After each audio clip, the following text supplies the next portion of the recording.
What is up, everyone? Thank you so much for joining me today on the Venue RX podcast. I am excited about the content that we're going to be covering today because we are talking about something a little bit different. It's a little bit outside of the normal tactics and strategies that we cover for marketing, maybe tax tips, some of the different things that we cover here on the Venue RX. And obviously, we're the Venue RX. We're talking to venues, but we're talking to so many different incredible vendors here in our industry. And today we're going to be speaking with someone who has an expertise and who works with people around clarifying the difference between coaching and mentorship and giving advice. And so I am so excited to welcome to the show, Lynne Reznick. Thank you so much for being here. Yeah, thank you so much for having me. I'm excited.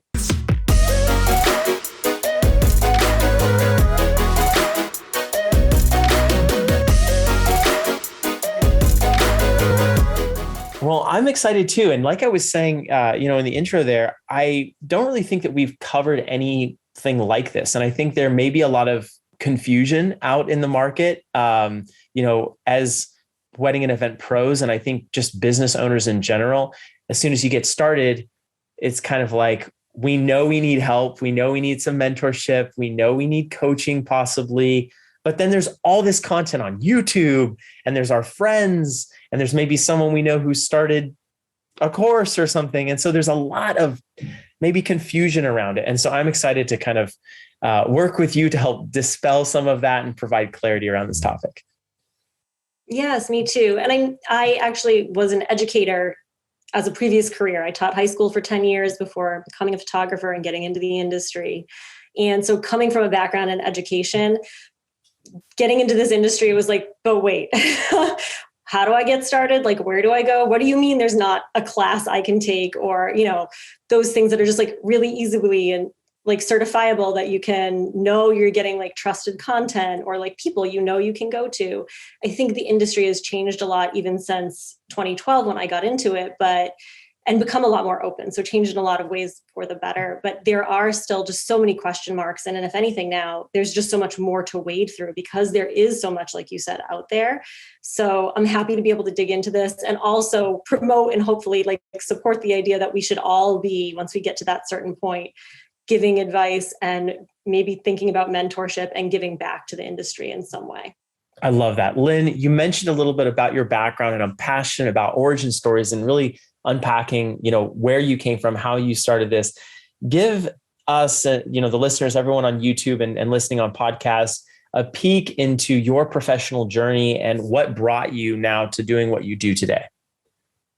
Sure. So like I said, I went to school for history and education. I became a high school history teacher in Hartford, Connecticut. I taught for 10 years and got married in 2008 to my college sweetheart. And so that was like eye-opening for what photography had become, the way that the craft had evolved, because I only really had my parents' photos to go by, before, hadn't been staying up on the industry. So it was really cool to just see how the craft itself had evolved, and got really passionate and interested in it from there. Let me ask a question about that really quick. How did you go from, was it around the time that you got married that you really were kind of exposed to photography, or is this a passion or an interest or something that you had done prior to, or maybe even simultaneously to when you were an educator? So it was absolutely my wedding. I was one of those people who got married and was like, I love this industry. I love this idea, right, of photography. I took all of the art classes in high school. So it wasn't like I had no background in art, but they didn't offer a photography class. So I never had taken a photography lesson or class in my life, but had always just like this love for the visual arts and a passion for it, put it on hold to go to school, like in college, just didn't have time for it with everything else, couldn't fit in those art classes there. So when we were looking for photographers for our wedding, and I kind of got to discover what photography really was, what wedding photography really entailed, started to really be more interested in it and bought my first DSLR camera shortly after we got married. And part of the reason I'm so passionate about this particular topic is that my wedding photographer became my mentor. So she was local, lived in the same town, and she took me on. Went to 15 or 20 weddings with her as a third photographer and an assistant. I worked in her studio over the summer and got to learn like the business side of contracts and all these things. But she gave me this really wonderful grace at the start, which was to tell me, and it seems maybe like rude, but it was like the perfect thing. She was like, I don't need your photos. So if none of them come out, I don't care. And it just like took all the weight and the pressure off, which you just so rarely get in the wedding industry. It's someone's special day, but I got to learn and fail and try new things and ask her questions all throughout my first, season before I ever started taking on couples of my own or, doing things like that. So that was how I got into it. And I wouldn't be able to have like built the business I have or gotten to where I was today as quickly without somebody taking the time to mentor and to support me and welcome me into the industry, because I was coming from something completely unrelated. So I did it as a side hustle for a long time and then went full-time in 2017. Okay, awesome. And so you stepped away from being an educator, the history, some of the stuff that you were doing, and you moved into this. Okay, awesome. What an amazing way for that photographer to give back to the industry and create opportunities for you. I mean, that really sounds incredible, because she kind of gave you this safe space to fail, to try new things out. And that is awesome. And I think that's a great lesson for anyone listening or watching, that, partner up with somebody, find somebody that you can provide value to, even a little bit of value, and find someone who's willing to kind of invest in you and, talk with you and share with you and challenge you and help you grow. And I love that. That's really inspiring, Lynn. Okay. So very cool. So you take it from kind of this side hustle hobby to being more like your main source of income. And you have this business here. You said that's in 2017? Yes. Okay, awesome. At what point did you see the need for a new type of education, right? It's different, but it's not history maybe, but it's now education in our space. At what point did you make that transition and recognize that this was a need? Yeah, so that was a point for me where going full-time actually helped me do that, because I now had bandwidth. And being in a classroom and kind of working another full-time job, I never had the bandwidth to network, never mind think about actually mentoring or doing other things. So soon after going full-time, there's always like so much to do in your business, but it just allowed me just more time to actually think about what that might look like. And I very quickly grew to miss education and teaching and being able to like form relationships and positively support and cheerlead other people.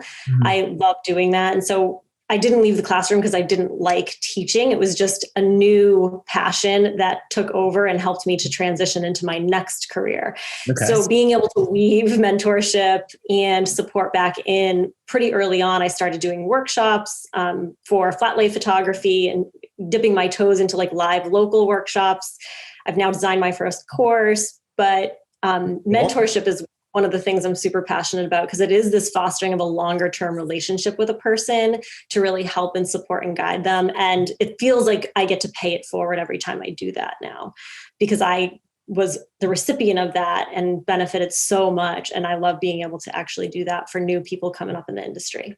I love that. That's so cool. Well, and let's jump right into that, because that's really what we're going to be talking about today. And Lynn, can you just start off by giving us some definitions? Because I think even in the intro, what I was saying, I'm tossing around all of these words: mentorship, coaching, advice. Like we're talking about all these different terms, and I don't think that there's clarity around it. So can you just kind of set us straight right from the get-go and kind of provide some definitions for what some of these different terms mean and maybe their applications?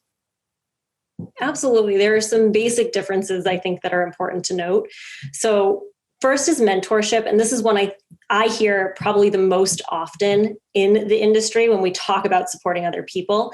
And I think can often be the most misunderstood or misused. Mentorship really is about a longer term relationship. It's ongoing support in fostering not only a relationship that allows for like the back and forth and questions to happen, but allows for growth over time. So a 3-hour, session that you might be offering to support somebody or let them, quote, pick your brain, everybody's favorite phrase. That is really helpful, but I wouldn't think that qualifies. I don't think that qualifies as mentoring. That's like a one-hit kind of a thing where you're giving a lot of advice. So advice being, this is how I've done it. These are the resources I can point you to. Here are things that have worked for me. Here are some solid things that you should try or do in your business, right? Answering all those questions from that personal perspective. Here's all the things I could tell you that I think are going to help you move forward.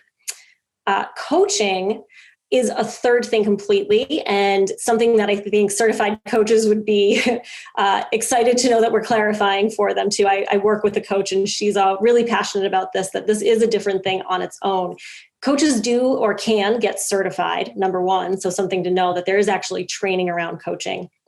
And the other thing is that coaching, where advice is more, here's how I've done it, let me take you along. Coaching is about getting that person that's being coached to their goals and to clarifying their vision, and helping them by asking a lot of guiding questions and being a support. But it's not about saying, here's how I did it, here's how I think you should do it. It's helping that person being coached come to that clarity on their own with some guidance. Understood. Let me ask you a couple clarifying questions so that I make sure I'm understanding this too, because this is great. I'm excited about this.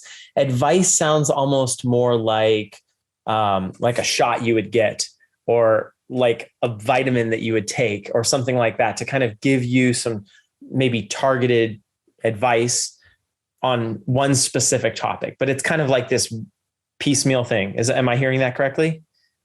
Yeah, I like to think of it that way. Yeah. Okay. So mentorship and coaching is more ongoing, long-term. And it sounds like the difference between the mentorship and the coaching is more where you have kind of this plan, like a diet or a fitness plan or anything like that. And then the mentorship is more like giving consistent advice over a long period of time based on someone else's experience. Am I hearing those definitions correctly? Yeah, absolutely. That is a really great way of kind of separating them out. And for coaching, you might not have a plan, but you have some sort of end goals in mind, and that coach is going to help you get to those goals, or clarify those goals, those kinds of things. But you're really driving your sessions in a lot of ways. A good coach is going to be able to guide you and prompt you and offer that support through questions a lot of the time, and offering alternative ideas or probing. But mentorship is kind of that extended advice giving, if you will. It's learning, and saying a lot of that, well, here's how I would do it, or here's what worked for me. Here's what I've learned. If you think about even a lot of the workshops that you might do, that's just a lot of those advice sessions on various topics all bundled together for you into one great workshop, right? So that's a great point there. And that leads me to the next question, which is what should we be paying for? Actually, before we talk about pay, because I think that's really important. And I want to dive into kind of the financial commitment side of this world. Who needs coaching?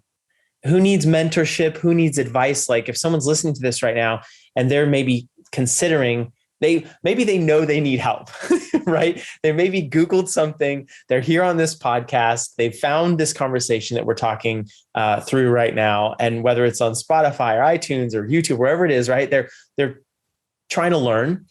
At what point would you give someone the advice that, hey, you should start working with a coach, or you should start working with a mentor, or no, this is just more of an advice type thing. Find someone in your market who can help you. What is that kind of test that maybe you would give to people? So for advice first, because that is more of that narrow hit or one-time thing, I think that's great. A lot of times people offer, individual sessions, a 1 hour to 3 hour kind of a session where you can ask all your questions and get some things out. A lot of times around a single area, or maybe just a few focused areas. So if you have some things that you feel like I'm pretty good about, but there's this one thing in my business I really just wish I could ask somebody these questions, that's a great time to seek that advice, I think. And for mentoring and coaching, those longer term ones, you can look at it as where if you're starting and you really just want to be able to learn a lot. There's a lot to soak up, and you're just getting your feet wet. That's a great opportunity to invest in one of those longer term relationships with a mentor or a coach. The other one would be like up leveling. You want to go to the next tier in your business. You're ready to, make more money, take on more clients, or maybe you're pivoting and you want to be able to transition your business to a new set of goals. Those kinds of transition periods are going to be great for helping you do that. For coaching and mentorship to help you do that.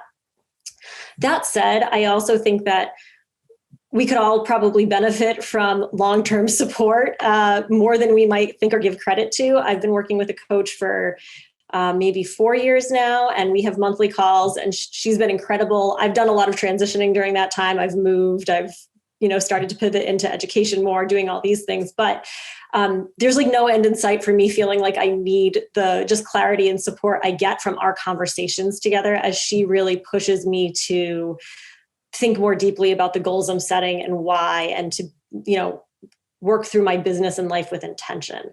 Yeah. So it doesn't have to end when a transition ends, but I think those are some great places where you might start to seek it.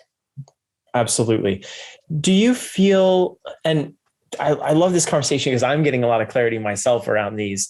And so just thinking, a selfish question here, do you think it's good for someone to have both, maybe simultaneously, people in their network that are a mentor, someone who's a coach, someone who is able to give them advice on different things, because they operate in different spheres and they have different roles? Like maybe the mentor is more focused on almost like your mindset and your daily, like how are you doing in like a circumspect way, whereas the coach is focused maybe on SEO, or like you said, pivoting into a different industry or focus, or leveling up, or any of those things. Do you think there's room for a wide variety, or should someone focus on having a coach or a mentor, or is it or is it and? I love this question. And actually it's perfect because I would flip what you just said. So That's another, I think, important element to clarify the differences in the roles here. A mentor is going to be somebody who's in your same industry and can give that like craft specific. For me, it would be another photographer that I'm looking up to and want to learn from. A coach doesn't need to be in your industry. A coach is somebody who can, is certified as a coach and can then ask those questions, do that probing, and provide that support and guidance for you from outside of that, and is beneficial in a lot of ways because they're outside of it. And so they're bringing a unique perspective to bear as they're trying to guide you and support you along your own, path and your own goals. And so that being said, I absolutely think that you can have both and should consider both. And as you're, and more than one, I don't think it has to be an either or at all. They can serve different purposes for sure in helping you, balance life in general and life goals, not just business goals, as well as growing your business and, finding ways to like sustain and to thrive. That is a perfect segue into talking about the cost, because I think we've established, that, coaches, the difference between coaches and mentorship, and then also that someone can have both. Is there, just from a very basic perspective, is there an amount of money that you would counsel people to start off being willing to invest in themselves, whether they start with mentorship or coaching or consulting sessions where it's an hour or two? Is there a kind of benchmark that you'd say, hey, everyone, whether you're in this industry or you're in the product e-com space, or whether you're in a service business is unrelated to weddings and events, there's, you should invest $300 or $500 a month or $100 a month. Is there a benchmark starting place for this, or does it really depend? Ooh, so the number I think is tough, just because everyone's budget is going to look so different for themselves and what you can put into your business, and whether you're, full-time or you have that side hustle, or what your overhead costs are. Like all of those things are just so different. I wouldn't want to say like you need $500 a month to find a great coach. That's not necessarily true. And coaches and mentors are going to charge all over the map too for their services. Everyone that's part of this industry, right? Looking at photographers or even what venues charge for their services for an event to be held in their space. Like they run the gamut from, $1,000 to like $20,000 or beyond, whatever those things are. So it can be really hard to narrow down on that specific number. I do think that for all the free stuff that's out there in terms of the Facebook groups and the free guides you can download and all the YouTube things that you can watch and all the podcasts you can listen to, which are so chock full of great information, I think. At some point, if you really want to move the needle dramatically in your business, you do want to take that step into investing, but you have to decide what's right for you and what that number is and looks like. And most likely you can find somebody who can work with you in that range that you're willing to invest. And it's just going to be different for everybody. I know that is evading the question a little bit, but I think it's just too hard to nail down a number. It's a great answer, because I think that, I kind of left it wide open, but I'm glad you mentioned the free stuff and the podcasts, because there is so much information. And you alluded to this, earlier on in the conversation. I feel like more than ever before, 2005, 6, 7, 8, like there weren't a lot of resources for education. You kind of spoke with people in your market, and there were, of course, like folks like Tony Robbins out there that everyone knew focused on personal development, but inter-industry, there really wasn't a lot of coaches available on a micro scale, zoning in on certain areas. And now, it's awesome. There are podcasts like this one. There are incredible podcasts with other, people in the industry who are producing this content, talking to experts like yourself. And this is all available for free. So now the game has changed a little bit. It's not trying to search for the content. It's now trying to figure out what content you should listen to. Are there some litmus tests that you would give people to help them understand if the coach or mentor or business consultant is giving them good advice? Like, with all that we just talked about and all the choices there are out there, if someone's considering hiring somebody or not, are there a couple of things that you would counsel them to look out for to maybe help them not hire or hire someone who's going to be speaking into their life and business in this way? Oh, this is another great question. Yeah, I think one of the things is to just start with, if it's going to be a long-term relationship, we're talking about mentorship or coaching, things like that, where it's not just this one time, it becomes that much more important to make sure that you click and that the approach that mentor or coach takes is one that you'll be receptive to and that you actually like. So having a discovery call or an interview with that person, don't be scared to ask for time to really ask questions about what approach they take. Make sure your personalities click. You're coming from the same place in terms of the services and the support that you want, and the way that you want that to happen. Mm-hmm. And then also asking for referrals or recommendations. Social proof is important, and you'll find that on, I think, experienced coaches and mentors' websites. You'll find people who are, they'll share quotes about people who have had the needle moved because of the work they've done with this person, right? So look for those reviews, but then also don't be afraid or shy about asking for, a personal referral or somebody that you could just talk to about their experience. If they having those people is an important part of their business, and they should be able to speak to somebody, you should be able to speak to somebody who they've worked with well and can share a little bit more about what that process looks like from your side of it. So not just hearing from that coach, but what was it like to be coached by them, or what was it like to be mentored and supported by them? So I think those are some great places to start. Yeah, that's super valuable. That's super, super valuable advice, because I know myself, looking out at all the different coaching options and, some of the different courses and things that I've looked into, it's hard to sift through it all. And it's hard to even compare apples to apples sometimes, because different people are offering different things. So that's some great tactical advice. I want to go back to the pricing question really quick here, because I've seen pricing personally all over the map with, as far as like investments into this, anywhere from, like you said, $20,000 to, kind of freemium content that it's like a free download. And then there's, a $10 or $20 upsell on something that's going to add additional value. And obviously there's so much in between there, but is there for you any sort of rule of thumb or expectation that you have when you're looking for paying for something? Is there like some sort of income multiplier, or like, how do you assign a value, a monetary value to the transformation that's being promised? Is there some sort of way that you look at this topic?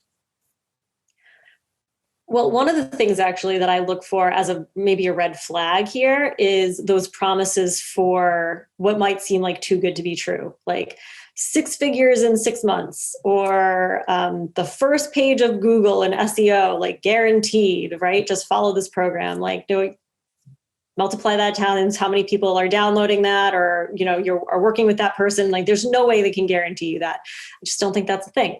But those kinds of maybe over the top, like things that are getting promised that feel a little unrealistic or too good to be true, I would just do some more research and be cautious there. It may just be a misguided sales tactic, but the program itself is still really strong. Yeah. But you want to be careful of those, because if you're thinking that you're going to go into it, like, results will vary. That's like the bottom line for everyone. And there are a lot of factors that got that person to that place. It may be more, genuine to say, like, I'm sharing the exact way that I got to 6 figures in 6 months. That maybe sounds less flashy than 6 figures in 6 months. Like, you can do it too. Yeah. But those are that's, I think, one thing to just look for, just be careful of, like, those over promises. And then in terms of, the money itself, again, I think you'll see a lot of like the tested courses, the things that have been around for a little while, those programs are probably going to be into the, few hundred to 500. I think there's a lot of really powerful courses that you can find, or education that you can find, that's going to be between like 2 and 7. And then there are some really rich courses, like amazing courses that will go beyond that and have been tried and true. One person I think of that I think has even a higher ticket price, but has proven to be worth it from everybody who like raves about her, is Amy Porterfield. She has really great courses out there. She's had thousands of students find success, and she's charging because, the proof is in the pudding there, and she has so much, to go by on that. And I think that there are going to be a lot of people in between, like her and that free stuff, that are going to fall in those few $100 range. Totally. That's great advice. I think this really sets a precedent for folks as they're creating an expectation of what they can spend if they're starting their search. I love that. Lynn, I want to pivot a little bit, and I want to talk to the wedding or event professional right now who maybe has a lot of experience in their industry. In fact, my wife and I ran a staffing business for about 8 years prior to running the venue business that we do now, as well as the podcast and different projects that we're working on right now. And it's interesting because I would talk to so many incredible coordinators as a result of doing this business. And we would talk with venue owners, and we would talk to all these people in the industry because we were doing staffing. And one of the things that I heard multiple times was, I feel like I have so much experience, 10, 20 years experience in this industry. And I feel like I could really share my advice, but I don't know where to start. I don't necessarily know if I feel comfortable on camera. Do I have to get on camera? Do I have to start a podcast? There's a lot of questions. And so if there is someone listening to this right now or watching on YouTube who says, I have been in this industry for a while, I feel like I have value, I feel like I could be a mentor, I could be a coach, I could be, provide advice and provide some sort of business consultant program. Can we give some advice and kind of chat to those folks? Where should someone start if they feel like, they're passionate? Maybe let's talk to a coordinator or even a photographer. Where should someone start who feels the urge and the calling and the interest level to start doing some sort of coaching or mentorship, maybe in even a more formal way? Yeah. So for those kind of advising sessions that you want to either get paid for to share your advice or just want to do for free. I mean, that pay question, it doesn't always have to be how much, it could just be for free. And I think that's a great place to start. Talk about it on your website, talk about it on social media, put it out there that you're looking for people who are interested and you want to do an hour session and just give it a try. Getting your feet wet and seeing how it goes, I think is important. At least for that advising piece and offering it for free to start, if you're forming a mentorship program, for example, it's a great opportunity to find somebody who wants to commit and, just put the call out, ask your friends to spread the word in the industry, that you're doing this thing and that you'd like to find somebody to work with and support. And you'll be surprised. I mean, especially if you're doing it for free, people will run to that opportunity because it's hard to find those opportunities. There aren't that many people who are offering really great advice or mentorship and long-term support for free. So trying it that way, I think, is a great way to start. And just getting that word out on social media is a great way to get to find your person initially. I will say that for the longer term things too, I actually do. I have a mentee. I've had one for the last 3 years. I've taken on a mentee. And I do it for free on purpose. I really want to find those people who are just trying to break into the industry and kind of don't know where to start or don't know how to do it, don't know how to get into weddings. Maybe they've been doing photography for a while, but they want to transition.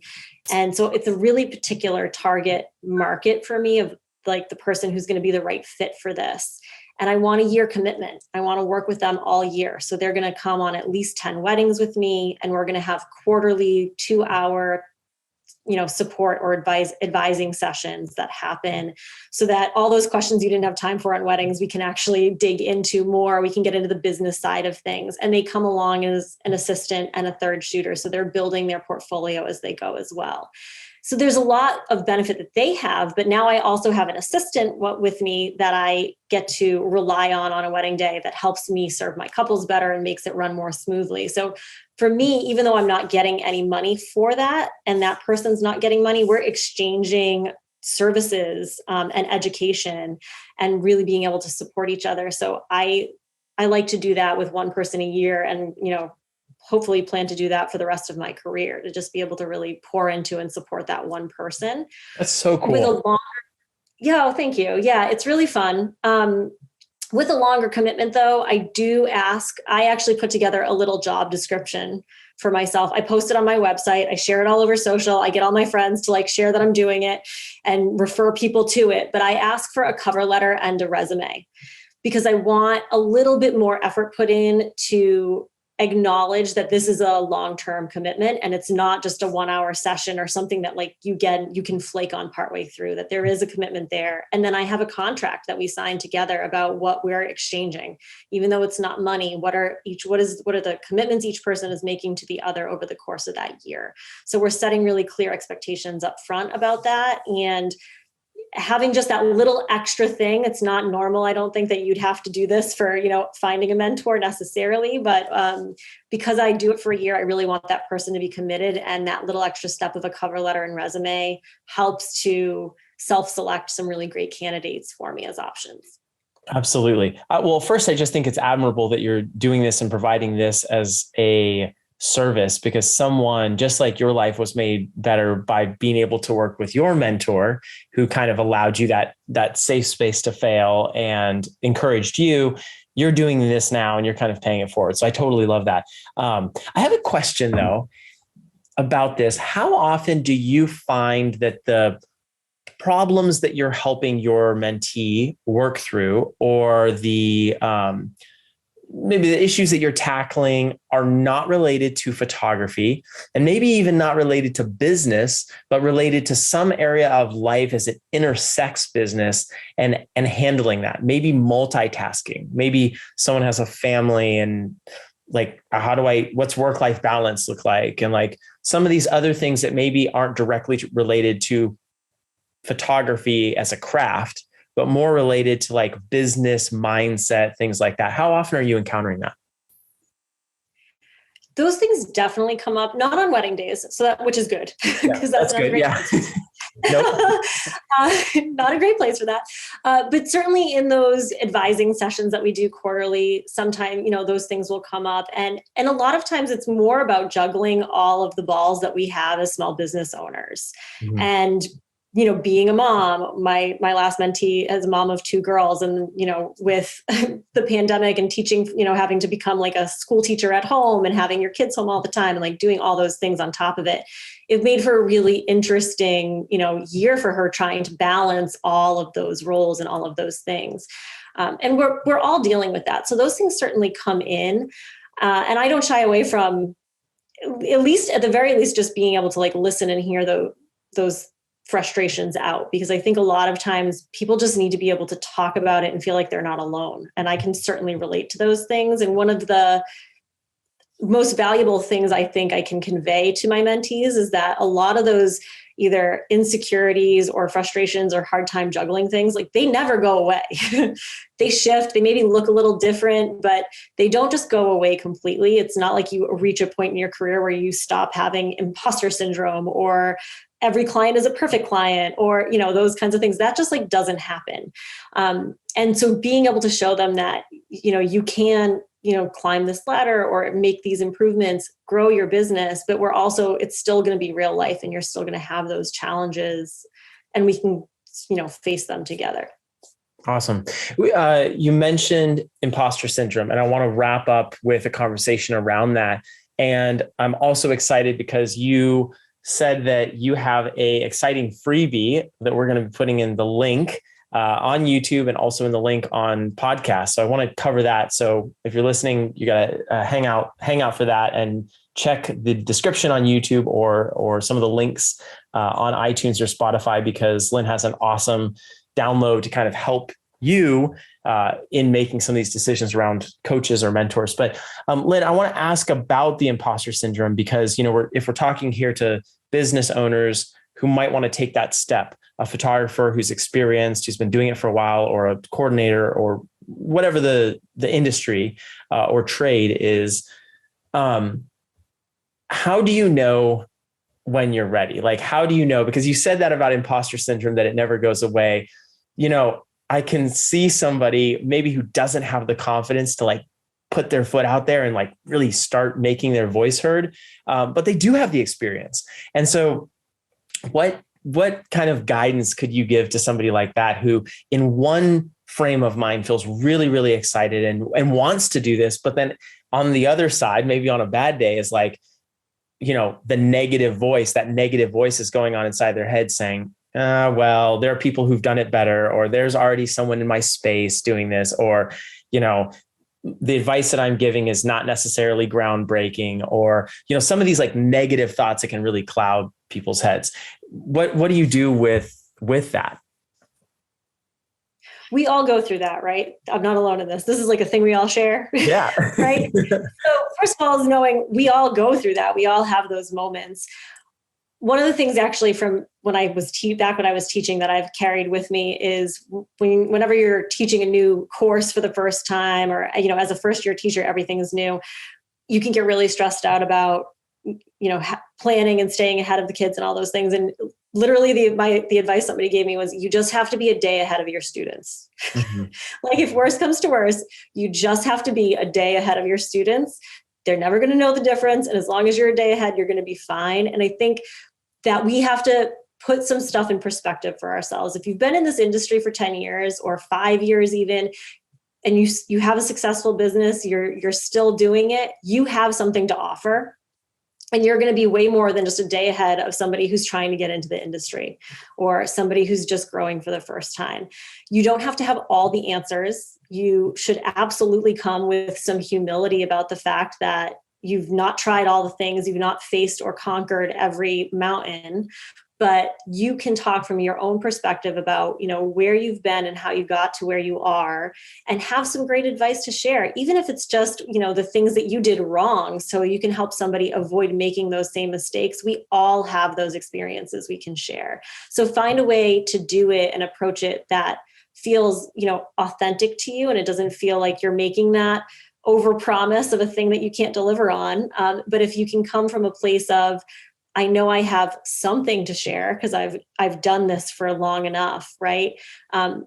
You're going to find people who are going to be so excited and so receptive to it, because we don't have enough people mentoring in this industry. For all of the paid education that's out there and all of those great things, we don't have enough people who are just willing to give generously of themselves and their knowledge. And so if you can become that person, I encourage you to do it. I love it. I love it. Well, Lynn, thank you so much for coming on the show today and sharing with us your experience and, the advice. I think you've given a lot of really great, actionable, tactical advice. And we're really big on that, here, providing people with that prescription, the whole RX thing around the reality of business in this industry. And so I love that. And I appreciate you taking the time today. If you want, if other people want to connect with you, if people are listening to this and they're excited about connecting with you later on, either getting tips on how to become a mentor or a coach, or on the other side of things, selecting somebody and just have questions and want to connect with you, where should people connect with you? Yeah, so I am at lynnreznickphotography.com or Lynne Reznick Photo on Instagram, and have a page there about the course that I've mentioned before, as well as some, free resources and some things there. So you'll find the photography business there. You'll also find some information about the speaking that I've done and some of the other, educational materials that I have there. Awesome. And then what is this free download? Because I'm excited about this. I know people are going to want to go to your website and snap this up. What is the free download that you've so generously offered to provide for listeners here? This freebie is a mentorship quick start bundle. That's what I'm calling it. I love it. And inside, basically, you'll find a sample job description that I use to actually search out my own mentees. So how do I post that, and what do I say in there? What are some of the things I'm looking for, the qualities I'm looking for? It has a sample contract in there so that you can get set up for success, as well as some additional things about, how you might structure it and what to think about as you're getting this set up for yourself. So that has kind of all the things you need to get a mentorship program off the ground. Awesome. So this is for somebody who is wanting to get into mentoring somebody. So this is someone who has experience, but they're just at the beginning of that journey. Lynn, I love that. That's such a good resource to provide people, and you're providing it for free. So I love that. You guys have to go to the link. We'll put that down next to Lynn's website, and you'll have to go check that out. But yeah, Lynn, thank you so much for joining us today. And I'm excited to check out the download myself and to look more at the content that you're putting out. So thank you for everything you're doing for our industry. Oh, thank you so much. Thanks for having me. You got it. All right. Bye, everyone.